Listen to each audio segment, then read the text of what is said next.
Estamos recebendo aqui o Frei Vandeir, ex-superintendente desta casa.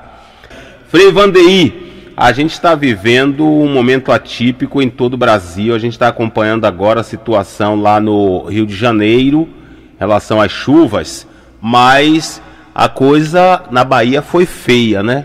Como é que está hoje a região que o senhor está? Então, a gente está, você falou aí, citou agora o Rio de Janeiro, a gente viu Minas Gerais, aí depois Itabuna, mas tudo começou lá em Itamaraju, no extremo sul, né? Foi quando as águas começaram a cair de forma torrencial, então levando casa, arrastando carros e por aí vai. A gente teve inclusive morte, 2 crianças e um tio, um adulto que foram soterrados.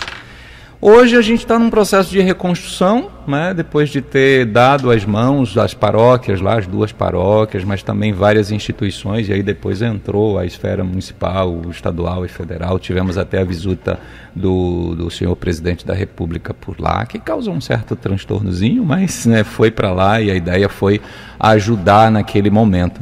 Hoje nós estamos ajudando no processo de reconstrução, Laís. Luiz, difícil porque às vezes tem gente que busca se promover com a desgraça do outro, né? E nessa hora, ao invés da gente fazer uma coisa simplesmente humanitária, tem pessoas que estão fazendo politicagem, né? A gente está agora lidando com um projeto, foi de certa forma constituído um assessor local do programa de resposta emergencial para pessoas vulneráveis afetadas pelas enchentes da Bahia e Minas Gerais, que tem a presença da Caritas Bélgica, da Caritas Suíça, e tudo isso tem a participação de uma figura importante que é Dom Jailton Lino, que é bispo lá da Diocese de Teixeira de Freitas Caravelas. Ele levou essas instituições à Cruz Vermelha, tanto que ele foi apresentado na TV italiana, na TV suíça, ele tem grandes contatos, é um grande diplomata, e ele conseguiu muitos recursos para ajudar essas famílias lá, inclusive direcionando isso para o governo municipal, para que as pessoas, né, tivessem uma certa assistência. Então a igreja tem sido presença marcante, graças a Deus a gente tem feito essa linha da neutralidade. Agora eu digo para você, não é fácil.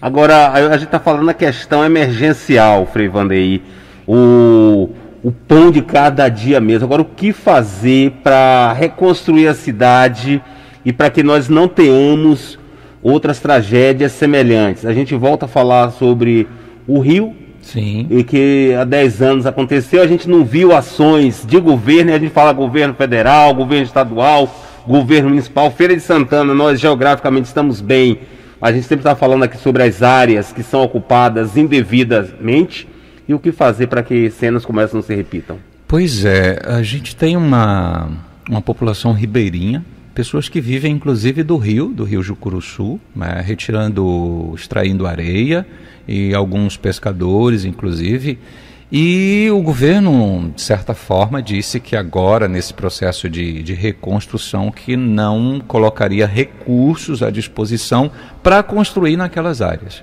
Então deu à prefeitura, ao prefeito, à gestão municipal, digamos assim, passou a bola, vocês precisam relocar essas pessoas para que o governo invista. Então tem que se pensar em projeto, em casas sociais. O fato é que em Itamaraju hoje nós temos ainda 23 famílias que estão desalojadas. A gente fez essa distinção entre desabrigado e desalojado. Pessoas que perderam tudo, mas a casa ficou lá. Então hoje a gente está, inclusive com a ajuda da população e do governo, mobiliando de volta essas casas. Mas tem gente que está desalojado, completamente, perdeu tudo, completamente sem nada. E aí, para essas pessoas, precisa-se de casa. Hoje se usa o recurso do aluguel social, mas a prefeitura diz que só pode manter isso por 90 dias. Fora disso, não tem como, mas até lá os governos não entraram num consenso, e lá em Itamaraju, sobretudo, tem uma briga entre aquilo que o governador propõe, aquilo que o prefeito quer, porque o prefeito é do PSDB, então tem essa resistência em entrar em acordo com projetos do PT. E a população sofre com isso, porque as pessoas continuam ainda vivendo do aluguel social, sabendo que isso vai se acabar e a gente vai fazer o quê? Elas vão ter que voltar para as escolas, para os abrigos, que foi o que a gente, de certa forma, fez logo na situação emergencial.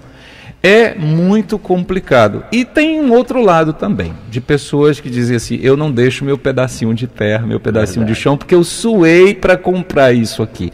Nós temos essas duas questões para lidar, Luiz. Agora, Frei Vandeir, bom dia. Essa questão, então, das pessoas que resistem em sair, mas elas podem ficar, há uma conscientização que elas podem permanecer, mas que no futuro a tragédia volte novamente, porque ali não é culpa da chuva, não é culpa da natureza, ali pertence à natureza. Sim. As pessoas foram que chegaram ali, se instalaram, enfim, mas ali pertence à natureza. Existe essa conscientização por parte das autoridades e até mesmo da Igreja Católica a essas pessoas? Sim, em termos de lideranças, a gente tem trabalhado a consciência do pessoal como igreja. Gente, de fato, é uma região de risco. Não se pode continuar aqui. Todavia, eu acredito que nessa hora entra mesmo a questão de gestão. É como em algumas situações a prefeitura vai, desapropria e diz, não, você vai ali. Faz-se a negociação e transfere pensando-se na dignidade da pessoa, pensando na integridade da pessoa.